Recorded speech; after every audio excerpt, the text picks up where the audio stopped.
Saudara-saudariku terkasih, salam sehat dan sukacita selalu berkah dalam. Jangan lupa bersyukur dan memberi senyum termanis hari ini. Sabtu 29 Maret 2025, hari biasa pekan ketiga Prapaskah. Kita awali permenungan kita dengan tanda kemenangan Kristus dalam nama Bapa dan Putra dan Roh Kudus. Amin. Permenungan kita diambil dari Injil Lukas bab 18 ayat 9 sampai 14.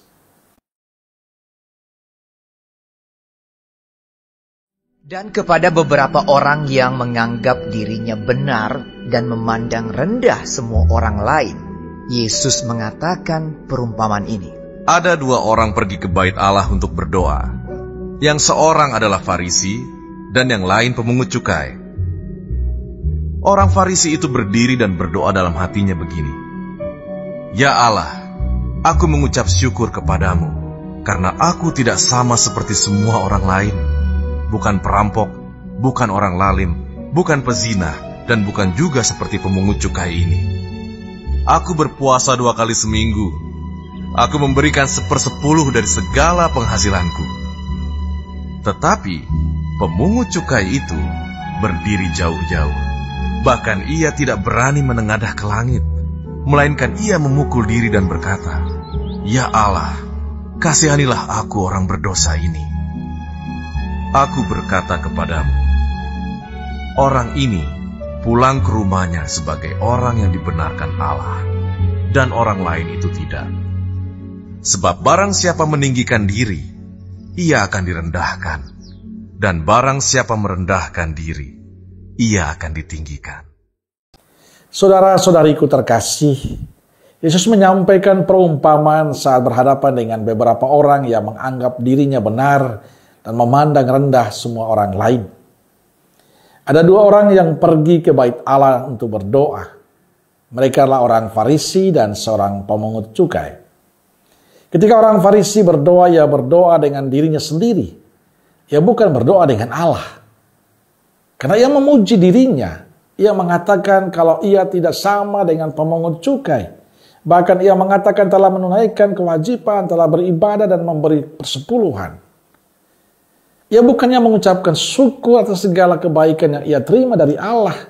Justru ia meninggikan diri dengan mengatakan pada Allah bahwa ia orang saleh, tidak seperti kebanyakan orang berdosa lainnya.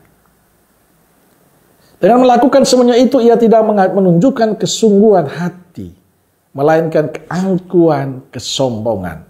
Ia menganggap dirinya lebih baik dari yang lain, dan dirinya lah yang paling benar. Itu sebabnya ia menjadi tidak menghargai orang lain. Sikap itu telah membuat dia kembali ke rumah dengan tangan kosong. Sebab ia tidak menunjukkan tanda pertobatan. Tidak ada tanda penyesalan atas dosa-dosanya.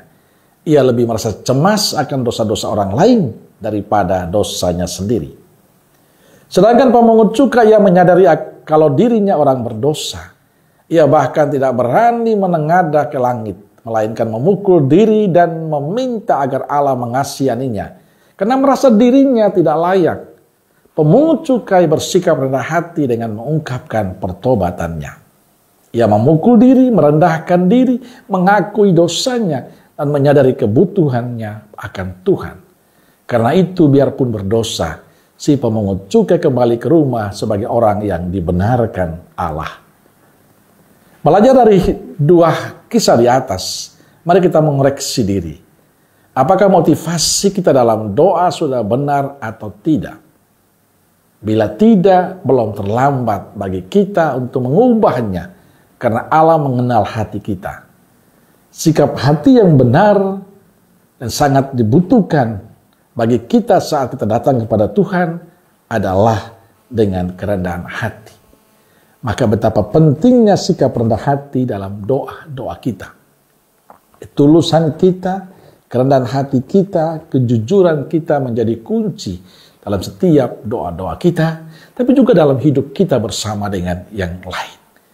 Merendahkan orang lain itu bukan perilaku yang diajarkan Tuhan. Tapi memuji, mengagungkan orang lain menjadi tempat yang paling pas bagi kita sebagai kaum beriman. Maka saudaraku terkasih, rendahkanlah hatimu dalam hidupmu, dalam doamu, supaya Tuhanlah yang memantaskan kita. Amin. Semoga Allah yang Maha Kasih memberkati saudaraku sekalian, Bapa, Putra, dan Roh Kudus. Amin. Kalau Roh Kudus Nazaret, doakanlah kami. Amin. Berkah dalam.